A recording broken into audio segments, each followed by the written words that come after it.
आणि आयुष्यात ध्यानात ठेवा, चांगली माणसं सुद्धा चुकीच्या माणसांच्या नादी लागून बर्बाद झाली. कर्णासारखा ऐश्वर्य संपन्न माणूस पण मूर्खांच्या संगतीत राहिला, बर्बाद झाला महाराज. ध्यानात ठेवा, कर्ण जर कधी कृष्णाच्या बाजूने राहिला असता महाराज, अजर अमर झाला असता. पण कुणाच्या संगतीत बसावं हे मोठ्यांना कळलं नाही, बर्बाद झाला. असे मेले 100, असे मेले. टपरीला नाव नाही राहिलं, टपरीला. वाचलं का तुम्ही महाराष्ट्रात कुठं दुर्योधन पान स्टॉल? वाचलं का कुठं तुम्ही दुःशासन का ढाबा? बाबा का ढाबा आहे पण दुःशासन का नाही? वाचलं का तुम्ही दुशीला बार? माझं वाक्य मरेपर्यंत ध्यानात ठेवा, विद्वान माणसं सुद्धा मूर्खाच्या संगतीने बर्बाद होतात. झालीत का नाही? आणि महाराज इतका हुशार करणं होता. तुम्ही विद्वान ऐकणारे पटकन सांगतो, इतका हुशार करणं होता महाराज. पाण्यामधून बाण वर मारायचा, पाण्यात पाहिलेल्या माशाचा डोळा वर उडवायचा, या विचारात होता तो. द्रुपद राजानं स्वयंवर मांडलं होती, द्रौपदी आशाला द्यायची का जो पाण्यात चित्र पाहून वर मासा उडवेल. महाराज कर्णानं डेअरिंगच केली. वा वा, हुशारच होता तो. अहो द्रौपदी मुळात कर्णाला मिळालीच होती. तुम्ही म्हणाल झालं कसं? झालं कसं नाही, त्यानं धनुष्याला बाण लावलाच होता, पण घोटाळा असा झाला तिथं कृष्ण हजर होता. आणि ही मोठी माणसं दुसऱ्याला उतरून देत नाही. तुम्ही बा एकदा चेअरमन झाले माणसं परत होऊन देतील नाही. ते नको तू तीनदा नको, एकदाच बरं आहे. लोकांना माणसं पुढे गेलेली चालत नाही. कृष्णानं काय केलंय महाराज नीट ऐका. आता कर्ण मास्याचा डोळा उडवणार आणि द्रौपदी कर्णाला मिळणार. अहो इतका हुशार कृष्ण होता. आता मोठाच माणूस तो. त्यानं द्रौपदीकडे पाहिलं आणि द्रौपदीनं कृष्णाकडे पाहिलं. काहीच केलं नाही महाराज, काहीच नाही. असं वर पाहिलं आणि खाली डाव्या पायाचा अंगठा हलवला. खुर्चीवर बसलो होतं ती, असा अंगठा हलवला. खुर्चीवरची माणसं डेंजर असते. हात हलव, अंगठा हलवला. अहो द्रौपदीनं वळ खायचं ते वळ खाल्लं आणि उठली ना द्रौपदी. आणि काय म्हणली माहिती का, मला स्वयंवरच मान्य नाही म्हणून या गाड्याला मिळाली ती. काय मोठे लोक लई चित्र होती महाराज. आता ऐका नीट, नाही तर द्रौपदी कर्णाला मिळालीच होती, फक्त कर्ण बर्बाद कशामुळे झाला? कशाला बर्बाद झाला सांगते ना, ऐका पुढचं उदाहरण. पिंजरा चित्रपटातला गुरुजी अजिबात वाईट नव्हता. परत वाक्य नीट ऐका. पिंजरा चित्रपटातला गुरुजी अजिबात वाईट नव्हता. त्याचा हेतू चांगलाच होता. आणि तो ज्या बाईच्या नादी लागला ना, त्याचा हेतू मुळात चांगला होता. फक्त पिंजरा चित्रपटातल्या गुरुजीला इंद्रिय ताब्यात धरता आली नाही म्हणून कुत्र्यासारखा मिळाला, नाही तर विद्वानच होता. बरोबर आहे. पुढे जाऊन सांगा. एकच पेला नाटकातला सुधाकर अजिबात वाईट नव्हता, संगतीनं वाईट झाला. पुढे जाऊन सांगा. वाल्या कोळी अजिबात वाईट नव्हता, डाकूच्या संगतीनं वाईट झाला. आणि रावणासारखा हुशार नव्हता, पण अंकारानं लंका जळाली, द्वारका बुडाली. मरेपर्यंत ध्यानात ठेवायचं. अंकारानं लंका जळाली आणि द्वारका बुडाली. मग तुमचं माझं वाटोळं फक्त मित्रांनी केलं. आता कीर्तन संपल्यावर घरी जाताना प्रत्येकानं आपले दोस्त तपासायचे आणि त्याला सांगितलं, भाऊ बस शेवटची गाठ आपली, परत गाठ घ्यायची नाही. तू माझ्या गाडीवर येऊ नको, येऊच नको. तुम्हाला माणुसकी गेली उडत, तू गाठच घेऊ नको. आणि जर तुम्हाला चांगलं जगायचं असेल तर कधी एक वाक्य लिहून ठेवा. नालायकांमध्ये बसून इज्जत आणि इस्टेट घालवण्यापेक्षा कधीतरी माळकऱ्यात बसून हरिपाठ पाठ करायला शिका. जरा चांगल्यात बसा. कायम डोळे लाल करणाऱ्यांमध्ये काय बसतो? वाक्य नाही आहे का? मैत्री करायची तर बुद्धिमानाशी करा आणि दुश्मनी करायची तर विद्वानाशी करा. हलकटाचं काय नाही लागत आहे. ज्याला बायको हाणती त्याची काय गाठ घेतो तू? जो बायकोनं हल्लाय 3 वेळा त्याची काय गाठ घेतो? अरे गाठच घ्यायची तर विद्वानाचीच घ्या ना. हलकटाशी काय व्हायला लागला? तुझ्या मोठ्या गाडीत आहे, मोटरसायकलवाला लहान गाडीत आहे, तो हॉर्न वाजवला म्हणून त्याच्या कानपट्टीत ठेवून दिली. हॉर्न वाजवलं, जो मला त्रास झाला दिली का? लय पुरुषार्थ झाला का? नादी लागायचं तर चांगल्याच्या लागा ना. दुश्मनी करायची का मोठ्याशी करा. मी काय म्हणतो पुढचं वाक्य आहे का, येड्यांच्या काय नाही लागायचं. काहींच्या अंगाला कापड नाही, कापड कोटर आणतं ती मागून खिचडी फाटेल. पुढच्या लावून तो फडवून टाकेन, फडवून टाकेन, फडवून टाकेन, फडवून. मग ही कोण शिवीन.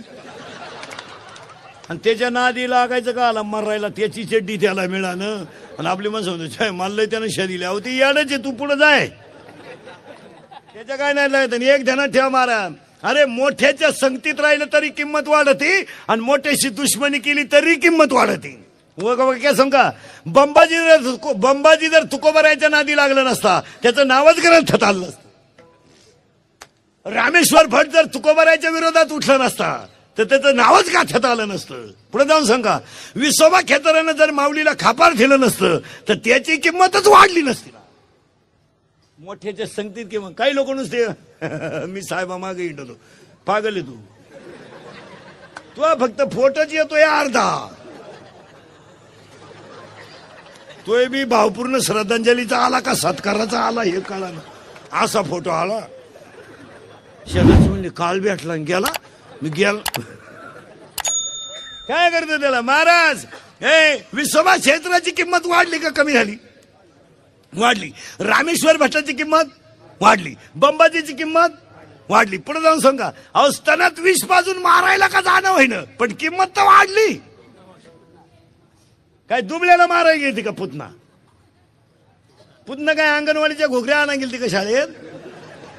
अय पुतना काय कोणची डायरेक्ट कोणला मारायला निघाली. किरकोळ काम करायचीच नाही. BA होईल मग MA होईल नोकरी लागन. मी आला तू काय रिटायर झाले परमनंट नाही झाली. तू काय एडवणी करतो. MA फिमे खातं कोण खातं. 6.5 लाख DED शिल्लक आहेत सध्या, 9.5 लाख MA BEd शिल्लक आहेत. पुढे जाऊन सांगा, बायको मिळणं म्हणजे लॉटरी लागण्यासारखं झालंय. लागली बुवा नाही तर बायको मिळत असते. बायको मिळणं म्हणजे लॉटरी लागणं मला. हो 35-35चे नवरदेव आहेत आपल्याकडं. जोडीदारांचे ऑपरेशन झाले. हा गडी तसाच 42 पोरी पाहिल्या एका पोऱ्यानं नाही पसंत केल्या. मग त्याला एक माझ्यासारखा भेटला, म्हणला मिळेल ती करून टाक. त्यानं पोरगी पसंत केली पण त्या पोरीच्या आईनं नवरदेव पाहिला. ती म्हणली भिकाऱ्याला पोर देईन पण याला द्यायची नाही. त्यानं कानपट्टी ठेवून दिली. मध्ये का बोलली नाही मला मारून टाकलं तरी मी याला देणार नाही. का देणार नाही तर हा पाहिला मला पाहायला आलता. काय डोकं आहे त्याला. जी बाय कोण फेकू आले काय डोकले हे काय. ही बायको बिको मिळणार नाही आता. झाकली 1.25 लाखाची. ज्यांचे झाले ते वाचले, जे राहिले ते आता असेच बजाव. कोण खात MA फिमे बावळाटपणा. MA फिमे आले. माणसं म्हणते असं तसं नीट आहे का. विष पाजायला गेली पुतना कृष्णाला पहिलं गिराईक होतं. घात मोठ्याची घ्याव. पुतण्याच्या स्तनाला तोंड लावलं कृष्णानं आणि डोळेच झाकून घेतले. का घेतले ऐका. कृष्णानं डोळे का झाकले तर पहिलं होतं विष. कृष्ण म्हणला तकलीफ होईल. हे शंकराला बोलावलं, तू कर तेवढा कार्यक्रम. कारण विष कोणी घ्यावा. शंकरानं विष प्याल्यावर हा म्हणला दूध आपल्याला. दूध संपलं आणि रक्त आलं. कृष्ण म्हणला रक्त नको आपल्याला. मग रक्त कोणी प्यायचं. ज्यांचे विचार आसुरी आहे, ज्यांचे विचार आसुरी आहे आणि ज्यांची प्रवृत्ती राक्षसी आहे त्याच लोकांनी मांसाहार करायचा असं शास्त्र आहे महाराज. कोणी करायचं नाही. नाही काय लोक बोलले हे नाही चालत. ती पुथिवाचीच आहे. काही बरळू नको. काय माणसं म्हणते वा असं का करतं. उत्तर ऐका कुठं चाललं होतं आपण परत ध्यानात ठेवा. कुरुक्षेत्रावर युद्ध सुरू झालं आणि अर्जुनाला मोह झाला. इथं आपण 10 मिनिटापूर्वी होतो. ती काय काळजी करायची नाही तुम्ही. हो आणि नीट वाक्य ऐका. त्यावेळेस धनुष्याला बाण लावला नाही पण युद्ध सुरू होण्याच्या अगोदर पहिलं वाक्य धृतराष्ट्राच्या मुखातलं का. आणि म्हणून मी तुम्हाला सांगितलं होतं धर्मक्षेत्रे इथं आपण 10 मिनिटापूर्वी होतो. ती काय काळजी करायची नाही तुम्ही. मी रातभर कुठे जाऊ दे तुम्हाला जागेवर आणून घालणार. आता धर्म बुडाला म्हणून पहिला शब्द आहे धर्मक्षेत्री. आणि धर्मक्षेत्रातून किती अध्याय गीता सांगितली? 18. आणि घ्या लिहून 18चा 18 अध्याय एका मिनिटात, एकाच मिनिटात 18 अध्याय लिहून घ्या.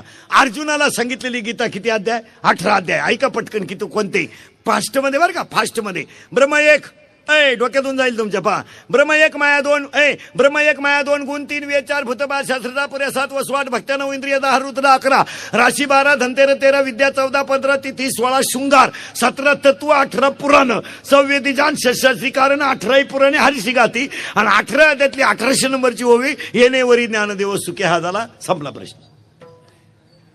काय कळलं तुमचं? तुम्ही पहा, कळलंच कुठं काय? 2च ध्यानात राहिले नाही, 18. ऐका परत 18च्या 18 फास्ट. त्यालाही सावध बसावं लागत. हा, ब्रह्म एक, ब्रह्म एक माया 2 गुण 3 वेद 4 भूत 5 शास्त्र 6 पुऱ्या 7 वसु 8 भक्त्या 9 इंद्रिय 10 रुद्र 11 राशी 12 धनतेर 13 विद्या 14 15 तिथी 16 शृंगार 17 तत्व 18 पुराण संवेदी जान शाहीशास्त्री 18 आणि शेवटचं 19 तू आणि 20 मी येणेवरी ज्ञानदेव सुखी. हा झाला. आणि तू आणि मी कळला बरोबर भक्ती. पुन्हा मुद्द्यावर यायचे. पहिल्या सुरुवात झाली तेव्हाच्या भक्ती म्हणजे काय? मी आणि तू जाणं आणि जे शिल्लक राहील तिचं नाव. मग दुश्मनी करायची तर बडेशी करायची, मैत्री करायची. महाराज रोज उदाहरण सांगतो मी. दुश्मनाला सुद्धा चांगलं म्हणण्याची प्रवृत्ती असावा, दुश्मनाला सुद्धा. आणि दुश्मन आपला दुश्मन विचारानं असावा, तत्वानं असावा. का असायचं म्हणून असावा?